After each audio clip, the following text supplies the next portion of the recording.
અમારા નવા વિડીયોમાં તમારું હાર્દિક સ્વાગત છે। તો મિત્રો આજે આપણે આવ્યા છીએ પીપળી ધામ રામાપીરના દર્શન કરવા માટે અને આ જગ્યા છે તે સવા ભગતની જગ્યા તરીકે પ્રખ્યાત છે। તો પહેલાં તો આપણે રામાપીરના દર્શન કરીશું, ત્યારબાદ ફરતો તમને વ્યૂ બતાવીશું। તો મિત્રો વિડીયોની અંદર તમને જણાવી દઉં કે પીપળી ધામ જે આવેલું છે તે સુરેન્દ્રનગર જિલ્લાના પાટડી તાલુકામાં આવેલું છે અને પાટડીથી માત્ર 18 કિલોમીટર થાય છે। તો મિત્રો આજના વિડીયોમાં આપણે જાણવાના છીએ પીપળી ધામનો સંપૂર્ણ ઇતિહાસ। તો કન્ટિન્યુ વિડીયોમાં જોડાયેલા રહીજો। વિક્રમ સંવત 1968માં પીપળી ગામમાં દુકાળ પડ્યો।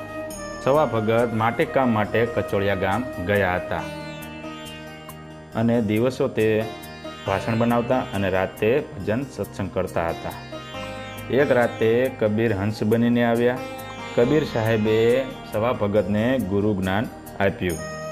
સપનામાં આવી કબીર સાહેબે પ્રેરણા આપી હતી।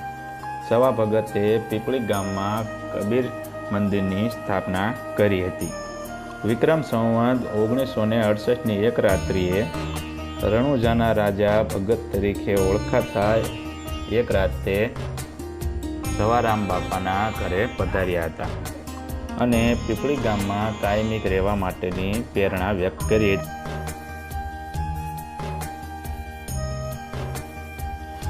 અને રામદેવવીર બાપાએ સવારામ ભગતને કહ્યું, સમય આવશે એટલે મારું 52 ગજનું દેવળ બનશે અને ઈશાન દિશામાં 52 ગજનો નેજો ફરકશે।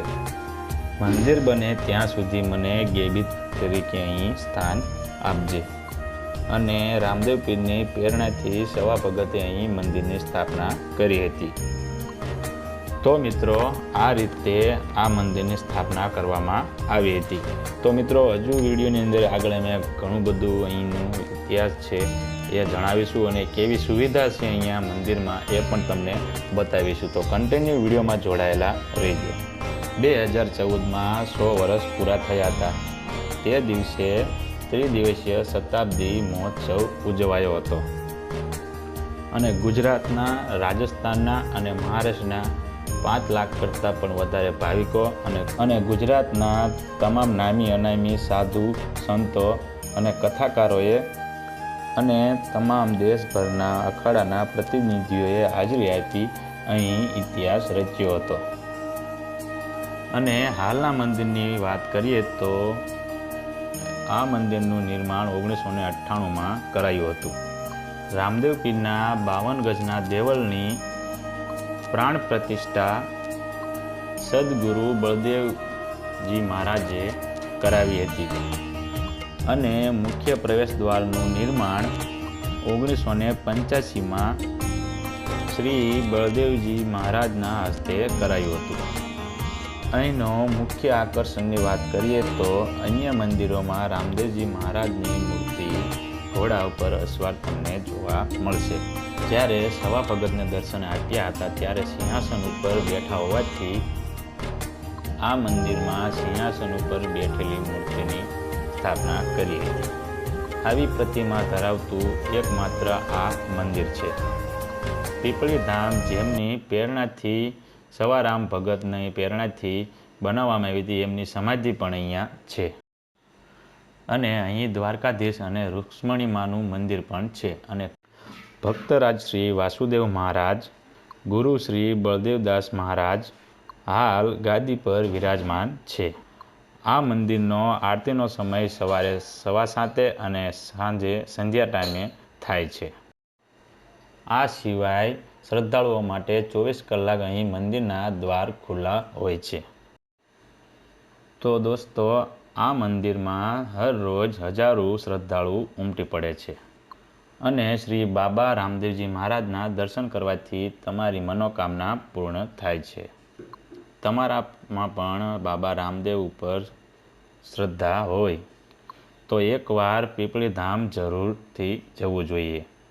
પૂર્ણિમાએ પૂજન, ભજન અને ભોજન હોય છે। સાથે બીજ ગુરુ પૂર્ણિમા, ભાદરવા સુદ નોમ, દસમ, 11 સવારામ બાપા અને બળદેવદાસ બાપા તિથિ મહોત્સવ બહુ જ ભવ્ય રીતે ઉજવવામાં આવે છે અને આ મંદિરે તમે કેવી રીતે પહોંચશો એની વાત કરીએ તો અમદાવાદથી 97 કિલોમીટર અને સુરેન્દ્રનગરથી 46 કિલોમીટર અને રાજકોટથી 150 કિલોમીટરના અંતરે આવેલા આ સ્થળ જવા માટે ખાનગી વાહનો પણ મળે છે અને સરકારી બસો પણ મળી રહે છે.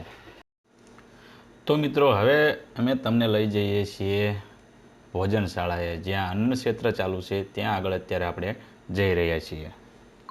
તો મિત્રો, જે અન્ન ક્ષેત્ર છે તેનો આ મુખ્ય દ્વાર છે. તો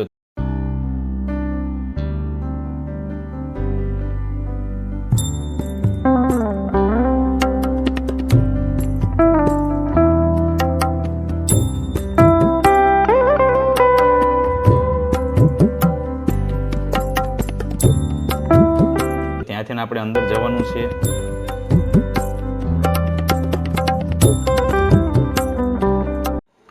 તો મિત્રો, દ્વારની અંદર આવતાની સાથે જ તે આ રીતની ભેરવાની ગુફા પણ તમને જોવા મળશે.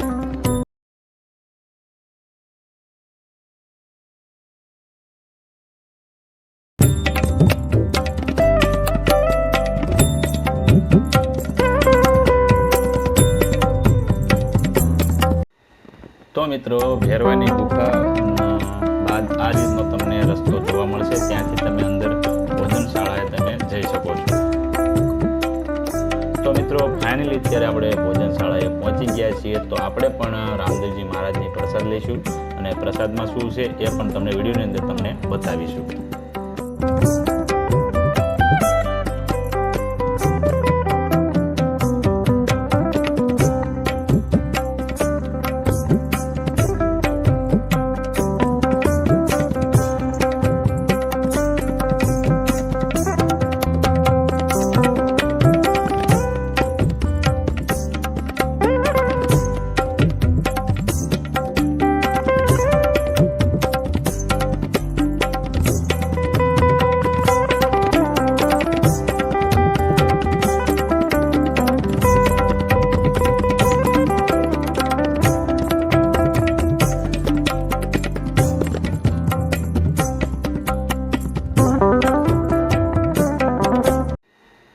તો મિત્રો, અત્યારે ફાઇનલી આપણે રામદેવજી મહારાજનો પ્રસાદ લઈને આપણે બહાર આવી ગયા છીએ.